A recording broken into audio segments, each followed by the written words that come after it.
Welcome home, brave heroes. I am Ash, and these are the submissions to the 2024 Quest Jam. Be advised there will be spoilers ahead. And now, onward.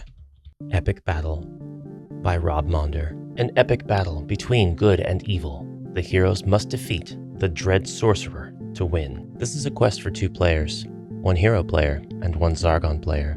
Owing to the high number of miniatures used in this quest, it is played with different rules to usual. On their turn, each player may move all of their miniatures and then perform a group attack action, or may perform a group attack action and then move all of their miniatures. During a group attack action, the attacking player rolls a number of attack dice equal to the total across all of their miniatures that are positioned, such that they can attack at least 1 enemy.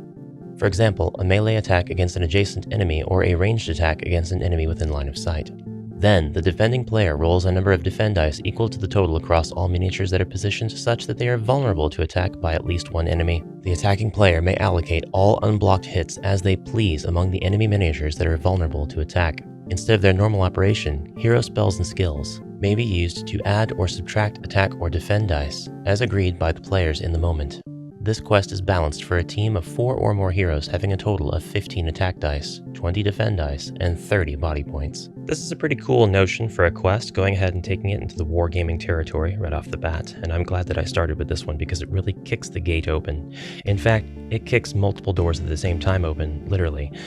Sets of doors in this quest are labeled such that when you open one, it actually opens a corresponding door at the same time. This immediately addresses the obvious expected complaint of doorway combat. The heroes are now able to kind of rush right into the room and begin their group attack on the monsters to which they would be adjacent. Room by room, the heroes will storm this encampment, this fortress, and sometimes room by room by room, because when the heroes open either of these 2 doors, all 4 of the doors across these 2 rooms will open. These 3 swordsmen and striker will join the heroes when released from this prison cell. This could really turn the tides of battle, and this is a great placement for the room, seeing as the enemies cleared out of this room will prompt the heroes to be able to explore, and if they choose this room first, then the heroes may be incentivized to open the other room in exploration, finding their trapped allies. After a short but arduous set of battles, the heroes will finally make it to the middle room, where the greatest challenge of all lies in wait, positioning 6 abominations and 4 dread warriors on the same room in the same tile. This was actually really hard to do.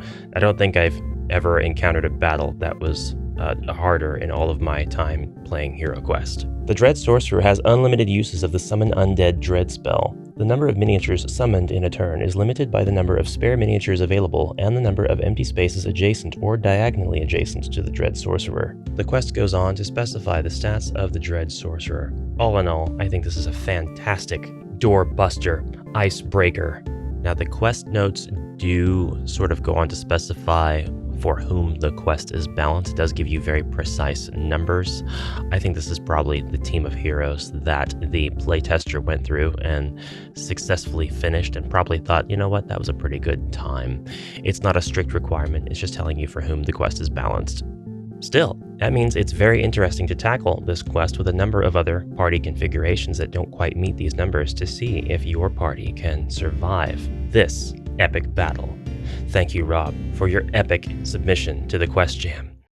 Quest 4, The Mausoleum by David J. Colley. For a party of 4 classic champions who have completed the core game.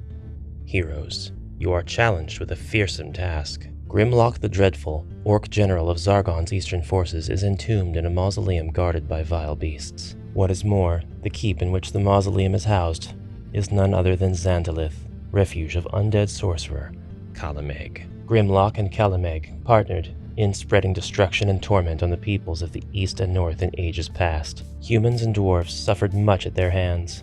Upon Grimlock's death, Kalameg vowed to resurrect him and transform him into a powerful weapon against the free peoples. You must enter the keep and find the Mausoleum of Grimlock. Through grave robbing is not your forte, you must defeat Kalameg and ensure the remains of Grimlock are either taken with you or destroyed utterly, so that Kalameg may not fulfill his diabolical scheme. When you have completed your task, return to the spiral staircase. What could go wrong with the ever-watchful eye of Mentor, observing our heroes as they progress through the dungeon? Indeed, it will be the easiest thing ever for the heroes to finish moving out of this room. They'll always know where it is on the map, and they can always return whenever they... Oh. Falling rock tile. I see.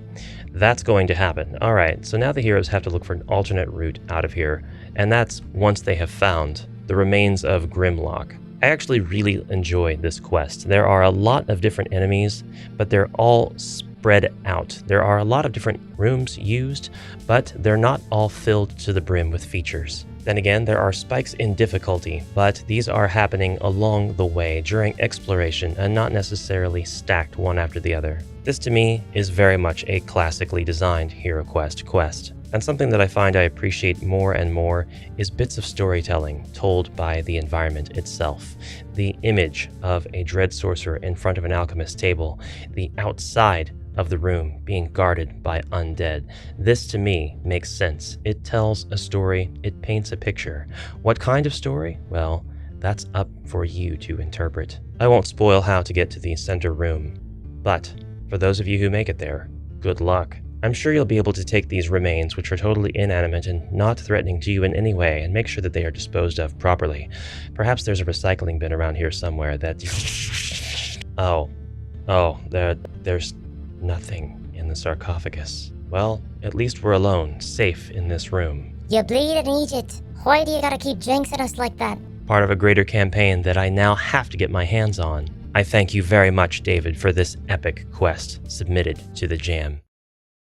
A Call to Arms by Malou. Your evening at a lively inn has been entertaining, yet something has twinged at the back of your mind. Events have taken a fortunate turn at every opportunity, but left you feeling propelled toward an already decided fate. Even your current table companions seem too good to be true, as if old friends rather than strangers met this night, although the occasional flash of unease across their expressions betrays that they share this feeling. With a flourish, an elderly robed gentleman seats himself at your table and turns his grave expression towards you as he introduces himself. Good evening, friends. My name is Mentor. Our meeting here is ordained. I can see you all feel this to be true. I am companion, teacher, and guide to the King's heroes and come to you in great need. My scrying of Lord Home has revealed to me that without aid, their current task will prove their undoing.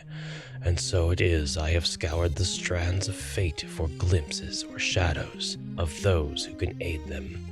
Glimpses and shadows I have found, with your faces. Much history and urgency is imparted to you over the remainder of the evening, and the next morning you find yourselves preparing to venture into an underground labyrinth to retrieve items Mentor has assured you will be needed for trials to come. A Call to Arms is a quest that is intended to be played as an alternative to replaying the main quest book for experienced players who are starting new heroes or for new players who are catching up to other experienced heroes. I think it's a great idea to have a quest like this in Zargon's back pocket, no matter what, because you might have a party of players who suffers a total party knockout, or even a partial party knockout, and rather than having them roll brand new characters to start in whatever challenging scenario caused them to get killed in the first place, you can have your characters just run through this dungeon, all the ones that need to catch up. Perhaps you could do a total party of 4 characters, and then the 2 characters that need to rejoin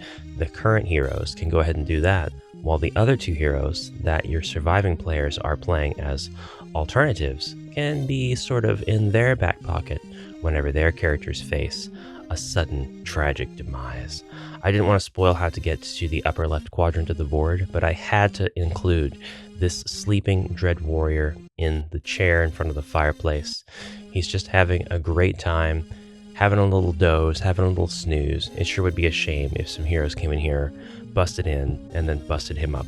Now, there are a lot of lettered rooms, a lot of letters for the quest notes that contain lots of important things for these heroes to run through here and get. There are a lot of potions of healing in this quest, a potion of strength, a spell ring, a helmet, an orc's bane short sword, plenty of gold coins, and a wizard's cloak.